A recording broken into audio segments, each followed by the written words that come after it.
ಎಂದು ಕೇಳುವರಿಲ್ಲ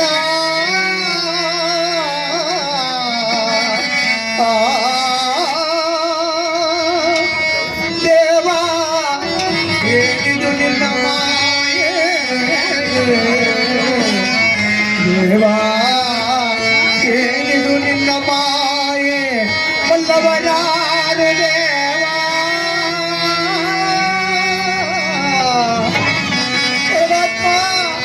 ದೇವಾ ಈ ಕಾಡು ಎಲ್ಲಿಗೆ ಹೋಗ್ಲಿ ಇದಕ್ಕಾಗಿ ನನ್ನನ್ನು ಪರೀಕ್ಷಿಸುತ್ತೀಯ ತಂದೆ ಎಂಬುದಾಗಿ ಮೆಚ್ಚುತ್ತಾ ಬಳಸುತ್ತಾ ಆ ಹಳದ ಗಂಟನ್ನ ತಿಂಡಿ ಗಂಟನ್ನ ಹುಡ್ಕೊಂಡು ಬರ್ತಾ ಇದ್ದಾರೆ.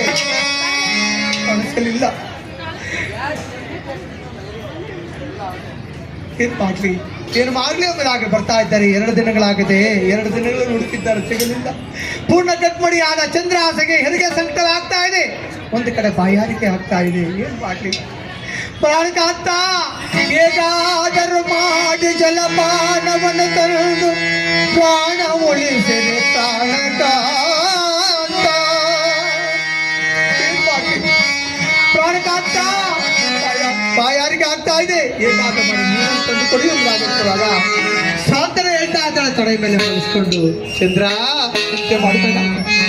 ಚಿಂತೆ ಮಾಡಬೇಡ, ಹೇಗಾದ್ರೂ ಮಾಡಿ ಈ ಮತ್ತೊಂದು ಉಗ್ರ ಸಹಾಯದಿಂದ ನೀರನ್ನು ತರುತ್ತೇನೆ ಎಂಬುದಾಗಿ ಹೇಳಿ ಮುಂದೆ ಬರ್ತಾ ಇದ್ದಾರೆ. ಒಂದು ಕೊಳ ಕಾಣಿಸಿದೆ. ಆ ಕೊಳದ ದಂಡೆ ಮೇಲೆ ಆ ಉಂಗುರವನ್ನು ಇಟ್ಟಿದ್ದಾರೆ. ತಾವರೆ ಎಲೆಯನ್ನು ದೊನ್ನೆಯಾಗಿ ಮಾಡಿಕೊಂಡು ಹೊಳಕ್ಕೆ ಇಳಿದಿದ್ದಾರೆ. ಇನ್ನೇನು ನೀರು ತೆಗೆದುಕೋಬೇಕು. ಆ ನೀರು ತಟ್ಟಣವಾಯವಾಯಿತು. ಪರಮಾತ್ಮ, ಹೇ ಗಂಗಾ ಮಾತಾ, ನಿನಗೂ ನನ್ನ ಮೇಲೆ ಕರುಣೆ ಬರಲಿಲ್ವೇ? ಏನು ಮಾಡಲಿದ್ದಾರೆ ಎಂಬುದಾಗಿ ಚಿಂತೆ ಮಾಡ್ತಾ ಬರ್ತಾ ಇದ್ದಾರೆ. ಆ ಉಂಗುರವನ್ನು ತೆಗೆದುಕೊಂಡು ಹೊರಟೋಗೋಣ ಎಂಬುದಾಗಿ ಬರ್ತಿರುವಾಗ ಆ ಉಂಗುರ ಸಹ ಮಾಯವಾಯಿತು. ಶ್ರೀಮದ್ ರಮಾರಮಣ ಗೋವಿಂದ. ಕಣ್ಣಲ್ಲಿ ಕೊಳ್ಳೆಯುವ ಶನಿದೇವ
ದೇವರ ಪ್ರಾರ್ಥನೆ ಮಾಡ್ತಾ ಚಂದ್ರ ಚಂದ್ರ ಎಂದಾಗಲಿ ಮೇಲ್ ಬರ್ತಾ ಇದ್ರೆ ವಜ್ರನು ಸಹಾಯ ಮಾಯವಾಯಿತು. ಯಾವಾಗ ಮಾಯವಾಯಿತು? ಸತ್ವ ತನ್ನ ಜೀವನ ಅಯೋಮಯವಾಗ್ತಾ ಇದ್ದಂತೆ ಪರಮಾತ್ಮ ಏನ್ ಮಾಡ್ತೀನಿ ಚಂದ್ರ ನಿನ್ನನ್ನು ಹೇಗೆ ಹುಡುಕೊಂಡು ಬರಲಿ ಪರಮಾತ್ಮ ಎಂಬುದಾಗಲಿ ಆ ಕತ್ತಲೆಯಲ್ಲಿ ತೆವಳುತ್ತಾ ಬಟ್ಟೆಗಳು ಹರಿದಿದೆ. ವಜ್ರಗಳ ಬರ್ತಿರುವಾಗ ಮೈ ಮಳ್ಳು ಸೋಕೊಂಡು ರಕ್ತ ಹರಿತಾ ಇದೆ. ಚಂದ್ರ ಚಂದ್ರ ಚಂದ್ರ ಬರ್ತಾ ಇದ್ದಾರಂತೆ ಮಾಯದ ಪ್ರಪಂಚ. ಈ ಮಾಯದ ಪ್ರಪಂಚದಲ್ಲಿ ಹೇಗೆ ಬಾಳುವುದೆಂಬುದಾಗಲಿ ಚಿಂತೆ ಮಾಡ್ತಿರುವಾಗ ಇಲ್ಲಿ ಮಹಾನ್ವಾನಾಗಿರ್ತಕ್ಕಂಥ ಶನಿದೇವರು ಏನು ಮಾಡಿದ್ರು, ಒಂದು ಹುಲಿಯನ್ನು ಸೃಷ್ಟಿ ಮಾಡಿಬಿಟ್ಟಿದ್ದಾರೆ. ಆ ಹುಲಿಯನ್ನು ಸೃಷ್ಟಿ ಮಾಡಿಬಿಟ್ಟಿರುವಾಗ ಚಂದ್ರಾಸೆಯನ್ನ ಆ ಹುಲಿ ಬಂದು ಬಾಯಿಯಲ್ಲಿ ಕಚ್ಕೊಂಡು ಬಹುದೂರ ಹೇಳ್ಕೊಂಡು ಹೋಗ್ಬಿಟ್ಟಿದ್ದೆ. ಒಂದು ತಾರಾಮರದ ಪಕ್ಕದಲ್ಲಿ ಬಿಟ್ಟೋಗಿದೆ. ಚಂದ್ರಾಸೆ ಯೋಚನೆ ಮಾಡ್ತಿದ್ದಾಳೆ, ಅಯ್ಯೋ ನನ್ನ ಪತಿ ದೇವರು ನೀರು ತರೋ ಹೋದವರು ಬರಲಿಲ್ಲ, ಅವ್ರು ಏನಾಗಿದೆ ಎನ್ನುವುದಾಗಿ ಚಿಂತೆ ಮಾಡ್ತಿರುವಾಗ ಇಲ್ಲಿ ಮಹಾನ್ವಾಗತಕ್ಕಂಥ ಶನಿದೇವರು ಬ್ರಾಹ್ಮಣನ ವೇಷವನ್ನು ಹಾಕೊಂಡು ಬರ್ತಾ ಇದ್ದಾರೆ. ಚಂದ್ರಾಸೆ, ಚಂದ್ರ ನಿನ್ನನ್ನ ಒಂದು ಹುಲಿ ತಿಂತಾ ಇತ್ತಮ್ಮ, ಅದನ್ನು ಓಡಿಸಿ ನಿನ್ನನ್ನು ಕಾಪಾಡಿದ್ದೇನೆ. ಆ ಉಪಕಾರಕ್ಕಾಗಿ ನಾನು ದಾನ ಕೊಡ್ತಾಯಿ. ಚೆನ್ನಾಗಿದೆ ಸ್ವಾಮಿ. ಎಲ್ಲವನ್ನು ಕಳೆದುಕೊಂಡು ನಿರ್ಗತಿಗಳಾಗಿ ಕಾಡಲು ವನವಾಸ ಮಾಡ್ತಿರುವಾಗ ಎಲ್ಲಿ ಉಪಕಾರ, ಎಲ್ಲಿ ದಾನ ಮಾಡೋದು, ಎಲ್ಲಿ ದಾನ ಮಾಡಲಿ ನಾನು ಎಂಬುದಾಗಿ ಚಿಂತೆ ಮಾಡ್ತಿರುವಾಗ ಮುಖವನ್ನು ಒರೆಸ್ಕೊಳ್ತಾ ಇದ್ದಾಳಂತೆ. ಮೂಗು ಬಟ್ಟೆ ಕಾಣಿಸ್ತಾ ಇದೆ. ಶನಿದೇವ ತೃಪ್ತಿ ಆಗಲಿ, ನಾರಾಯಣ ನಿನ್ನ ಹತ್ತಿರವಾಗಲಿ ಎಂಬುದಾಗಿ ಹೇಳಿ ಆ ಮೂಗು ಬಟ್ಟನ್ನು ಕಲಿಸಿ ಕೊಡ್ತಾ ಇದ್ದಾಳಂತೆ. ನೋಡಿ, ಮುತ್ತೈದೆ ತನ್ನದ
ಒಂದನೇ ಮುತ್ತು ಹಣೆಯಲ್ಲಿ ಕುಂಕುಮ, ಎರಡನೇ ಮುತ್ತು ಮಸ್ತಕದ ಹೂವು, ಮೂರನೇ ಮುತ್ತು ಬೆಂಡೋಲೆ, ಮೂಗುಬಟ್ಟು, ಕೈ ಬಳೆಗಳು, ನಾಲ್ಕನೇ ಮುತ್ತು ಮಾಂಗಲ್ಯ, ಐದನೇ ಮುತ್ತು ಕಾಲುಂಗುರ. ನೋಡಿ ಅಮ್ಮವರು ಹೆಂಗೆ ಹಾಕ್ಕೊಂಡವ್ರೆ ಮುತ್ತುಗಳನ್ನ ನೋಡಿ. ಹಂಗಿರ್ಬೇಕು ಮೂಗುಬಟ್ಟು. ಈಗ ಹಾಕ್ಕೊಂಡ್ರೆ ಕಣಿಗೆ ಕಾಣಲ್ಲ ಅಲ್ಲ, ಎಷ್ಟು ಚೆನ್ನಾಗಿದೆ.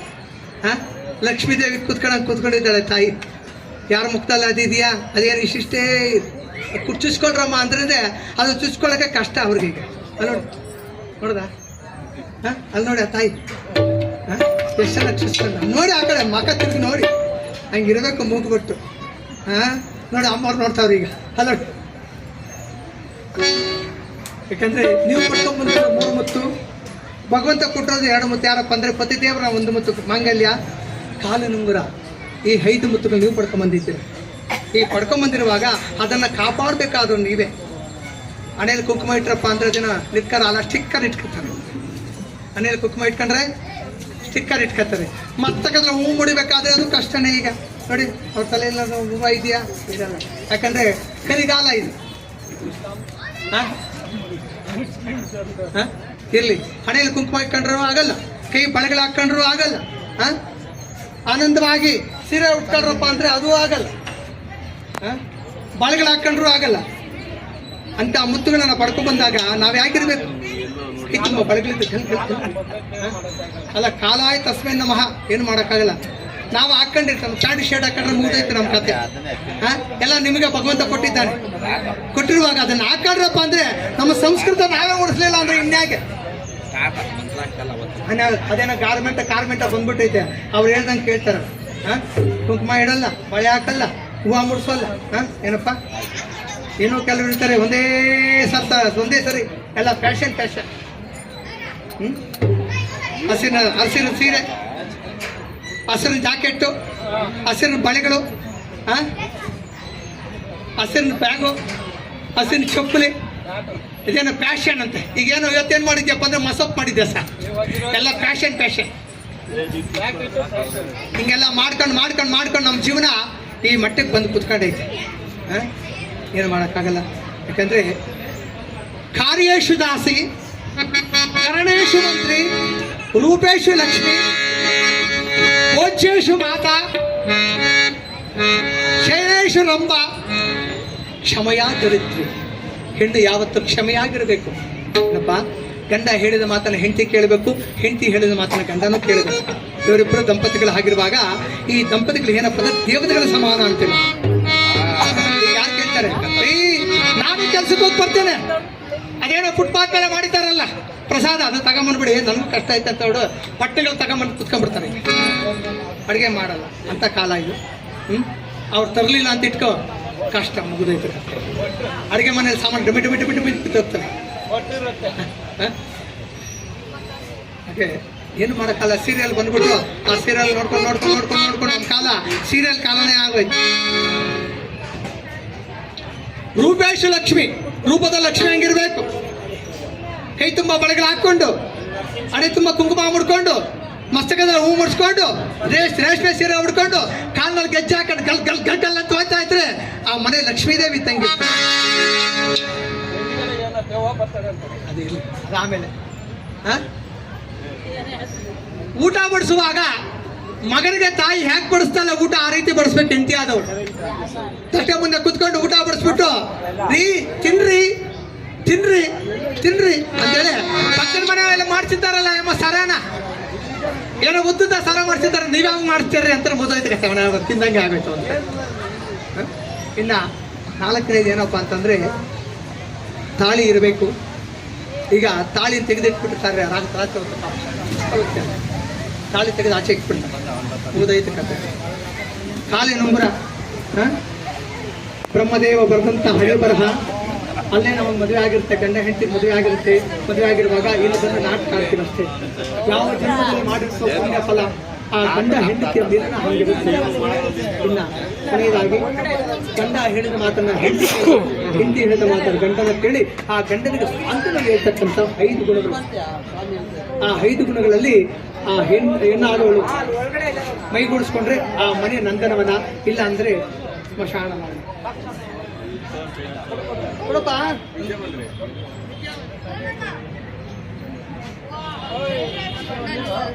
ಹಿಂಗಿರ್ಬೇಕು.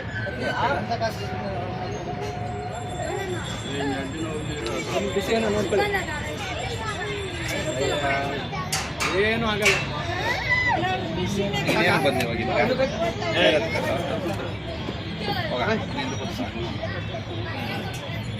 19ನೇ ವರ್ಷ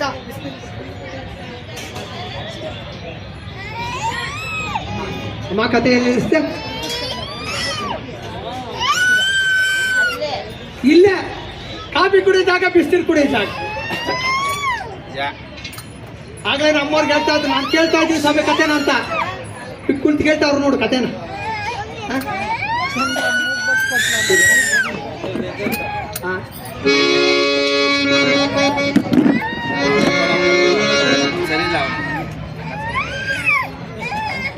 ನಮ್ಮವರೇ ಇಲ್ಲ, ಇನ್ನ ಬೇರೆಯವ್ರೆ ಇಲ್ಲ, ವಿಷ್ ಮಾತ್ರ ನಮ್ಮವರೇ ಇಲ್ಲ. ಅಲ್ಲ ಮರ್ತೋಯ್ತಾ? ಈ 5 ಗುಣಗಳನ್ನ ಹೆಣ್ಣಾದವರು ಅಳವಡಿಸ್ಕೊಂಡ್ರೆ ಆ ಮನೆ ನಂದನವನ, ಇಲ್ಲ ಅಂದ್ರೆ ಸ್ಮಶಾನ ಮೌನ ಅಂತಾರೆ. ಇಲ್ಲಿ ಮಹಾನುಭಾವನಾಗಿರ್ತಕ್ಕಂಥ ಸತ್ಯರ ಮಾರ್ಗ ಕಾಣಲು ಅಲ್ಲಾಡ್ತಾ ಇದ್ದಾನೆ. ಕೆಟ್ಟ ಮೀಸೆಗಳು ಬೆಳೆದಿದೆ, ರಕ್ತ ಹರಿತಾ ಇದೆ, ಕಟ್ಟೆಗಳೆಲ್ಲ ಹಿಂದೆ ಆಗಿದೆ. ಎಲ್ಲ ಬರ್ತಾ ಇದ್ದಾರೆ. ಚಂದ್ರದೇವ ಮುಖಪಟ್ಟಣ ತೆಗೆದುಕೊಂಡು ಹೊರಟೋಗಿದ್ದಾರೆ. ಹೊರಟೋಗಿರುವಾಗ ಪೂರ್ಣ ಕಟ್ಟೆಯಾದ ಚಂದ್ರಹಾಸೆ